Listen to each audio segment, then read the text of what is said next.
नमस्कार, आप देख रहे हैं न्यूज़ वन हिंदुस्तान। इस वक्त की खास खबरों में मैं हूं आपके साथ ज्ञान प्रकाश पांडे। कांग्रेस सांसद राहुल गांधी इन दिनों अमेरिका की यात्रा पर हैं, जहां उन्होंने कई कार्यक्रमों में भाग लिया। राहुल गांधी का अमेरिका का दौरा लगातार किसी न किसी वजह से सुर्खियों में बना हुआ है। इस बीच अमेरिका में राहुल गांधी ने सांसद इल्हान उमर से मुलाकात की, जिसके बाद भारतीय जनता पार्टी उन पर और हमलावर हो गई। कांग्रेस सांसद और विपक्ष नेता राहुल गांधी के हालिया बयानों पर केंद्रीय संसदीय कार्य मंत्री किरण रिजिजू ने कहा, 1975 में भारतीय लोकतंत्र पर हमला हुआ था, लेकिन देश की जनता ने इसकी कड़ी निंदा की थी। इसके बाद कोई भी भारतीय संसदीय लोकतंत्र पर हमला नहीं कर सकता। आपातकाल कभी वापस नहीं आएगा। विदेश में भारत को बदनाम करना ठीक नहीं। जहां तक हमारी जमीन का सवाल है, मोदी जी के सत्ता में आने के बाद हमारी 1 इंच जमीन पर कब्जा नहीं कर सकता। दुनिया में कहीं भी अल्पसंख्यक इतने सुरक्षित नहीं जितने भारत में। अगर हमारे पड़ोसी देशों में कुछ भी गलत होता है तो वहाँ अल्पसंख्यक भारत आ जाते हैं, क्योंकि वहाँ उनकी सुरक्षा है। वे चाहे जितना भी भारत में विदेश में बदनाम करने की कोशिश करें, वे सफल नहीं होंगे। यह सभी को देखना है कि हमारे देश में कौन से राजनीतिक नेता हैं जो अवसर विदेशों में भारत विरोधी तत्वों घूमने पर नजर आते हैं और फिर भारत के खिलाफ जहर उगलते हैं। इंडियन डेमोक्रेसी को एक बार अटैक जरूर हुआ था 1975 में, लेकिन भारत के लोगों ने खड़ा होकर के उसको नकार दिया।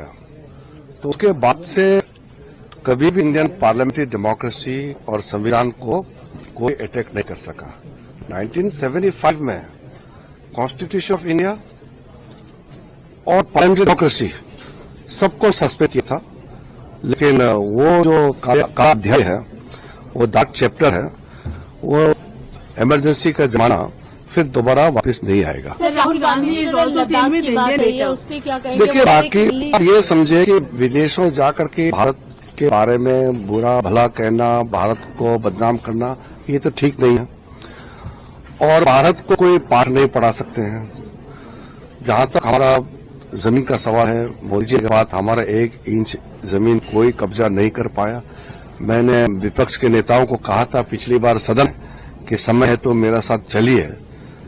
और 1962 से पहले अगर बॉर्डर में डिमार्केशन नहीं था, वहां कुछ गड़बड़ हुआ, इसका मतलब ये है कि आज आकर के हमारी जमीन को कब्जा कर लेंगे, ये संभव नहीं है। विदेशों में आकर के भारत का अंदर का और भारत को अटैक करना, ये तो शोभा नहीं देता है। भाजपा सांसद सुधांशु त्रिवेदी ने कहा कि राहुल गांधी ने एक भारत विरोधी सांसद से मुलाकात की। अमेरिकी सांसद इल्हान उमर अपने भारत विरोधी बयानों के लिए जानी जाती हैं। वे उन अमेरिकी सांसदों में से एक हैं जिन्हें पाकिस्तान सरकार ने पीओके की यात्रा पर ले गया था। उन्होंने मुस्लिम ब्रदरहुड और आईएसआई के प्रति सहानुभूति जताने वाले बयान दिए थे। राहुल गांधी विपक्ष के पहले नेता बन गए हैं जिनका नाम पाकिस्तान ने संयुक्त राष्ट्र में अपने भारत विरोधी बयान में लिया है। इल्हान उमर और पुत्र उनकी तारीफ कर रहे हैं। आज 11 सितंबर को क्या अमेरिका में कोई राजनीतिक दल है जिसने 9/11 मुख्य आरोपियों का समर्थन किया हो? इसके बजाय पूरे अमेरिका में उन्हें मारने का संकल्प लिया।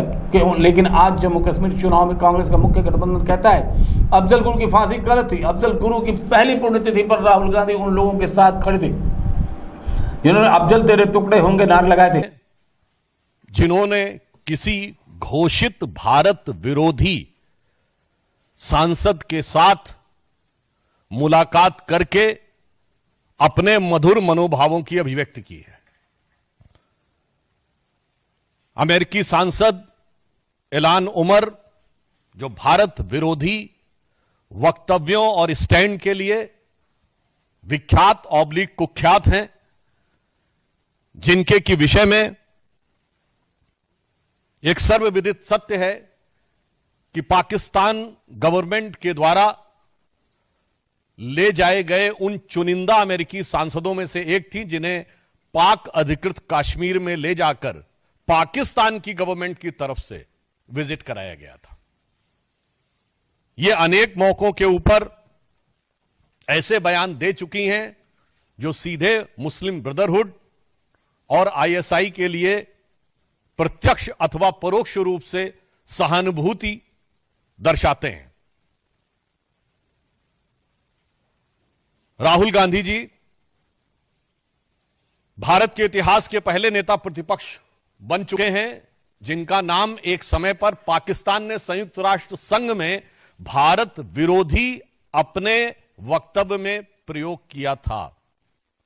और आज अपने उनके भारत विरोधी मित्रों की श्रृंखला में एक और उपलब्धि राहुल गांधी को प्राप्त हुई है। He has further added another feather to his cap of anti India friends, जब पन्नू ने उनकी तारीफ की है, यानी पाकिस्तान से लेके पन्नू तक के और ऐलान उमर तक उनकी तारीफों में जो पुल गढ़े जा रहे हैं, उसमें एक नया नाम और भी है।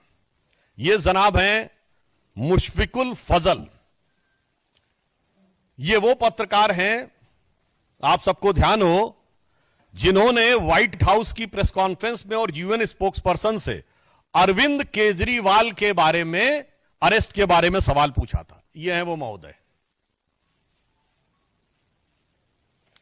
अब आइए साहब, और ये महोदय जो हैं, देखिए कितने मधुर भाव से सेल्फी ले रहे हैं राहुल गांधी जी के साथ।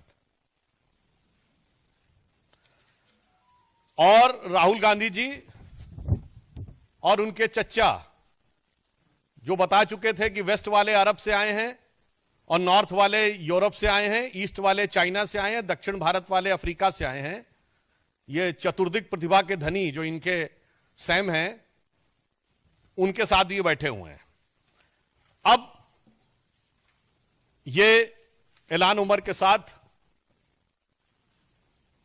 मुस्कुराहट बिखेरती हुई और हर भारतवासी को दिल को चीरती हुई यह तस्वीर है। इस विजिट में उन्होंने कुछ ऐसे शब्दों का प्रयोग किया है जिस पे मैं पूरे देश का ध्यान आकर्षित करना चाहूंगा। ये वर्ड्स उनकी डिफरेंट स्पीचेस में आए हैं।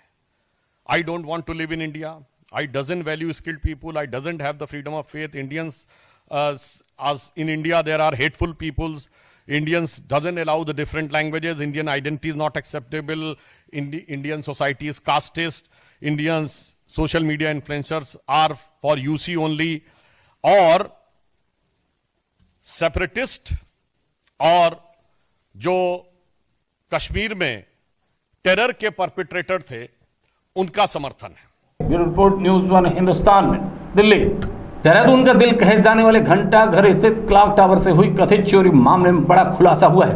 नगर निगम से मिली शिकायत के बाद पुलिस ने ज्वाइंट टीम बनाकर जब इंस्पेक्शन किया तो हालात देखकर पुलिस चौंक गई। क्लॉक टावर में भीतर जाने वाले सभी गेट और लॉक पूरी तरीके से दुरुस्त पाए गए। जब खोलकर जांच की गई तो पता चला कि वहां से कोई चोरी ही नहीं हुई, बल्कि कनेक्ट करने वाला एक तार टूटा हुआ, जिस पर एसएसपी देहरादून को ज्वाइंट कमेटी ने रिपोर्ट भी प्राप्त हो गई। एसएसपी अजय सिंह ने जानकारी देते हुए बताया कि मामले में अब नगर आयुक्त को पत्र लिखकर उनके स्तर पर उनके विभाग में इस पूरे प्रकरण को देख रहे हैं, जिसकी किसी जिम्मेदारी क्या थी, ये बाबत रिपोर्ट भी मांगी गई है। एसएसपी अजय सिंह ने बताया कि फरवरी के बाद यह लॉक नहीं खुले हैं, ऐसा निगम की टीम मौके पर पुष्टि भी कर दी। कल शाम को अधिशासी अभियंता नगर निगम द्वारा चौकी धारा पे कंप्लेंट दी गई थी कि घंटाघर में जो वॉच टावर है वहां पर उनके कुछ तार कट गए हैं और कुछ इस संबंध में सूचना दी गई थी। सूचना पर जो है एनसीआर जो बनती थी वो लिख दी गई थी। आज जो है दिन में एक कमेटी बनाई गई थी जिसमें नगर निगम से अधिकारीगण, जिसमें खुद एमएलए साहब थे और इसमें सीओ सिटी और एफएसएल की टीम को बुलाया गया था, क्योंकि घंटाघर एक बहुत मेन हमारे हार्ट ऑफ द सिटी है जहां पर ऐसी घटना होना के संबंध में सच्चाई जानने के लिए। तो वहां पर जितने भी ताले और गेट लगे हुए थे सभी इंटैक्ट पाए गए। कोई भी ताला जो वहां पर नगर निगम के कर्मचारियों द्वारा जो उनकी कस्टडी में रहता है, जो फरवरी के बाद से अब पहली बार खुला था ना, वो ताले सारे बंद थे, सारे दरवाजे इंटैक्ट थे। साथ ही साथ वहां पर करीब लाखों रुपए का सामान, उनके बैटरी, इन्वर्टर्स या अन्य जो सामान रहते हैं वो सामान भी सभी वहां पाए गए। कोई भी सामान वहां से मिसिंग नहीं था। एक तार जो कनेक्ट करता है घंटाघर के क्लॉक को कनेक्ट करता है, वो तार उसमें जो है क्षतिग्रस्त पाया गया था। चूंकि इसी का कस्टोडियन नगर निगम है, उन्हीं के कर्मचारियों द्वारा उसको खुला बंद किया जाता है। कहीं भी कोई फोर्स एंट्री, कहीं भी कोई ताला टूटने की बात नहीं आई और सब कुछ इंटैक्ट पाया गया। तो कहीं न कहीं ऐसा लगता है कि इंटरनल कहीं ना कहीं कोई इसमें ऐसी बात हुई है जिसमें कि ये घटनाक्रम हुआ है। क्योंकि इस संबंध में संयुक्त निरीक्षण हो गया, इसमें एफएसएल की जो जांच हो गई, कहीं भी कोई सामान चोरी नहीं पाया गया, कहीं कोई ताला टूटना नहीं पाया गया। तो इस संबंध में विभागीय जांच के लिए भी इसमें पत्र लिखा गया नगर निगम को, इसमें हमने इंटरनल इंक्वायरी भी करना है कि जो चाबियों के कस्टोडियन है उनके बारे में भी सत्यता डालने की, उनके द्वारा कब कब ये खोला गया। लेकिन अभी तक की जो प्राथमिक जानकारी है, फरवरी के बाद अभी ताले खोले गए, सभी ताले इंटैक्ट से, कहीं कोई सामान उसमें चोरी होना नहीं पाया गया। लेकिन जो शिकायत आई है उसको पूरा गंभीरता पूर्वक लेते हुए उसमें आगे पुलिस द्वारा भी इसमें गहराई से जांच की जा रही है। Bureau report, news 1 Hindustan, Dehradun. गरीबों का हर मार रहे सोहावल सप्लाई ऑफिस के कर्मचारी ठेला लगाकर जीवन यापन करने वाले राज नामक दिव्यांग युवक को लगातार सप्लाई ऑफिस के कर्मचारी लगवा रहे हैं चक्कर। लगभग 5 बार ऑनलाइन करवाने के बाद भी दिव्यांग को नहीं मिल रहा हक। परिवार में पत्नी सहित एक 6 वर्ष की बच्ची दिव्यांग राज के पिता हो चुकी है मौत। ठेला लगाकर परिवार का भरण पोषण करता है युवक। राशन कार्ड बनवाना खैरोनी के ठेकेदार भी नहीं समझ रहे जरूर। आखिरकार दिव्यांग को क्यों नहीं दिया जा रहा राशन कार्ड का हक? सरकार के मंसूबों को फेरा जा रहा पानी। शुद्धिनगर नगर पंचायत खिनौनी का रहने वाला है दिव्यांग। आपको बता दें सोहावल अयोध्या जिले के अंतर्गत आता है। सर यही यार 1 साल से मैं राशन कार्ड पे दौड़ रहा हूँ, अभी बन नहीं रहा। आज आओ, कल आओ, परसों आओ, यही लग रहा है। आओ बच जाओ, आओ जाओ। तो बाजार के सुस्तरम बाजार। मैं सर पहले से विकलांग हूँ, मैं ठेला चलाता हूँ, मेरी एक लड़की है, हम हैं। मेरे एक राशन कार्ड नहीं बन रहा है। 1 साल हो गया दौड़ते हुए, 5-6 बार ऑनलाइन चला, कम से कम 400-500 रुपये। जब जाते हैं ऑफिस आते हैं, आप आ जाओ, कल आओ, परसों आओ, 1 हफ्ते में आओ, 15 दिन में आओ, यही लगा रहता है। बस आओ जाओ, कोई अप्लाई, कोई सुनवाई, कुछ नहीं। कोरेदार के लौंडा है, उनके पास गए, लक्ष्मी के पास, उनका लड़का आलोक 1500 रुपये मांग रहा था, तो हमने नहीं दिया। मेरे पास नहीं था पैसा, हमने नहीं दिया। उन्होंने कहा पैसा दो, जब दोगे तभी काम होगा, नहीं वरना काम नहीं हो पाएगा। अयोध्या से मयंक श्रीवास्तव की रिपोर्ट। गाजियाबाद लोनी विधानसभा से बीजेपी के विधायक नंदकिशोर गुर्जर ने एक बार फिर बयान बयान देते हुए ई रिक्शा मामले में दिया है। उन्होंने कहा कि अगर नहीं लिया आदेश वापस तो 1857 वाली क्रांति का सिपाही बनकर पुलिस कमिश्नरेट सिस्टम को बंद करने के लिए इसके ऑफिस में ताला बंद करने का काम करूंगा।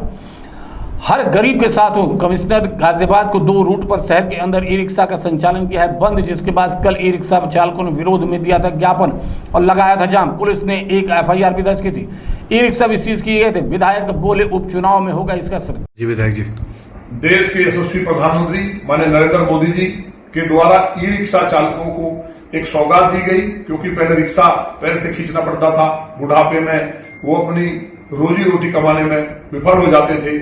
उनकी समस्या को देखते हुए ऐतिहासिक सौगात देने का काम किया, जिससे पॉल्यूशन भी कम हुआ और ई रिक्शा के कारण वो अपना जो गारा बनाने वाले लोग थे, मकान छीनने वाले थे या रिक्शा चलाने वाले थे, उन लोगों ने ई रिक्शा खरीद करके अपने परिवार को पालने का काम किया। और ये लोग भारतीय जनता पार्टी के लिए एक तरफा माननीय मोदी जी को वोट करने लगे। इसको जिस मंशा के साथ गाजियाबाद पुलिस कमिश्नर को भेजा गया, लोकसभा में सफल नहीं हुए। अब ये सोच रहे हैं कि कहीं ना कहीं उपचुनाव में भाजपा का नुकसान हम कर पाए, तो ये किसी कीमत पर बर्दाश्त नहीं किया जाएगा। भारतीय जनता पार्टी की सरकार पूरी तरह से गरीब के साथ है। ई रिक्शा चालकों का जो दमन किया जा रहा है, लाठीचार्ज किया जा रहा है, ये बहुत ही निंदनीय है। मैं इसकी कड़ी निंदा करता हूं और मुझे उम्मीद है कि भगवान इन्हें सद्बुद्धि देगा। जाम नहीं लगना चाहिए, ये सभी मानते हैं, लेकिन इसके लिए ट्रैफिक पुलिस है, इतनी भारी संख्या में पुलिस है, चौराहे पे खड़ी है, उसकी व्यवस्था बनाने का काम पुलिस को करना चाहिए। लेकिन वो केवल मोबाइल में व्यस्त रहते हैं, क्योंकि वायसराय साहब बाहर निकलते नहीं है। तो ये दुर्भाग्य है। गाजियाबाद में अपराध जो बढ़ा है, आज तक के इतिहास में इतना अपराध नहीं हुआ, उससे ध्यान हटाने के लिए ये निर्णय लिया है, जिससे कि मीडिया और जनता का ध्यान ऑटो रिक्शा आंदोलन पर जा सके। इसको हम कभी बर्दाश्त नहीं करेंगे और मैं स्वयं अगर जरूरत पड़ी ये निर्णय वापस नहीं लिया, क्योंकि जिस तरह के हालात बन गए उसमें मुझे मजबूर होकर के स्वयं ई रिक्शा चला करके उन रास्तों में निकलना पड़ेगा। ऑटो चालकों के साथ मैं एक गरीब के साथ हूं, भाजपा के गरीब के साथ है। और फिर भी अगर सद्बुद्धि नहीं आई तो ये 1857 की क्रांति के लोगों की भूमि है। मैं स्वयं, क्योंकि यहाँ कमिश्नरेट की फिर आवश्यकता नहीं है, इस कमिश्नरेट सिस्टम को बंद करने के लिए इनके ऑफिस में ताला डालने का काम करूंगा। गाजियाबाद से ज्ञान उपाध्याय की रिपोर्ट। सुल्तानपुर ज्वेलरी लूटकांड में रायबरेली कनेक्शन की पुष्टि हुई है। एसओजी सुल्तानपुर की संयुक्त टीम ने मुख्य आरोपी विपिन सिंह की निशानदेही पर उसके घर की तलाश ली, जहां लूट की योजना बनी थी और लूट के बाद यही माल का बंटवारा हुआ। सुल्तानपुर एसओजी ने यहां बिल एरिया थाना इलाके के ITI स्थित बालापुर में 404 नंबर के उस मकान की तलाश ली, जिसमें बदमाशों कुछ हफ्ते पहले ही किराए पर लिया था। दरअसल बीती 28 अगस्त को सुल्तानपुर के ठठेरी बाजार में सरफा व्यवसायी से हुई लूट के दौरान तकरीबन 50 किलो चांदी और 2 किलो सोना लूट लिया गया था। इस लूटकांड का मुख्य आरोपी विपिन सिंह पुलिस के हत्थे चढ़ गया। इस लूटकांड के तार एक एक कर खुलने लगे। पुलिस ने इस मामले में जहां एक अन्य आरोपी मंगेश यादव को एनकाउंटर में मार गिराया था, वहीं विपिन के रिमांड मिलने पर लूट मामले में पूछताछ के दौरान इसके तार रायबरेली से जुड़ते नजर आए थे। इसी कड़ी में एसओजी की संयुक्त टीम ने विपिन की निशानदेही पर रायबरेली की मिल एरिया थाने की आईटीआई स्थित उस घर की तलाशी ली जहां लूटकांड में न केवल योजना बनाई गई थी बल्कि लूट का माल भी यहीं बांटा गया था। विपिन की निशानदेही पर एसओजी की संयुक्त टीम ने आईटीआई बालपुर में 404 नंबर मकान की छापामारी की। आसपास के लोगों में यकीन हुआ कि शांत स्वभाव का देखने वाला युवा इतनी बड़ी लूट को अंजाम दे सकता है। इस मामले को लेकर दहशत में है और कई कैमरे के सामने कुछ बोले तैयार नहीं। वरे ज्वेलर्स के यहाँ पे लूटपाट की घटना हुई, जिसका अनावरण हेतु लगातार टीमें लगी हुई थी। उसमें पहले भी गिरफ्तारी और रिकवरीज हुई है। इस संबंध में एक अभियुक्त जो जेल में था उसको पुलिस ने पुलिस कस्टडी रिमांड में लिया। विपिन सिंह है उसका नाम।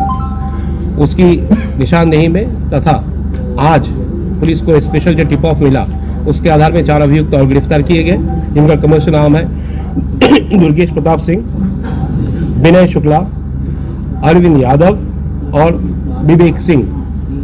इन सभी के पास से और जैसे मैं बता पीसीआर में पूछताछ के दौरान अभियुक्त के द्वारा जो रिकवरी करवाए घटनास्थल पे वो करीब उसी संबंध में पीसी है, जिसमें करीब 2.25 किलो सोने का सामान बरामद हुआ है और काफी सारे असले और वो बोलेरो कार भी बरामद हुई है, जिस बोलेरो कार को इन अभियुक्त ने घटना के दिन घटना करने के बाद बाइक से उतर के इस्तेमाल करके भागने के लिए इस्तेमाल किया था।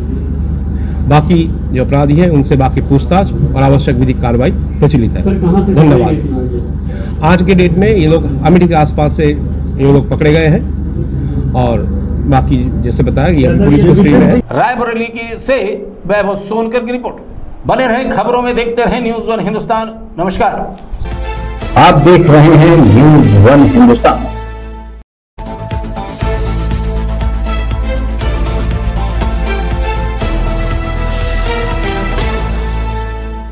नमस्कार, न्यूज़ 1 हिंदुस्तान देख रहे हैं आप। मैं हूं आपके साथ अक्षिता रावत। चलिए रुक करते हैं खबरों की तरफ।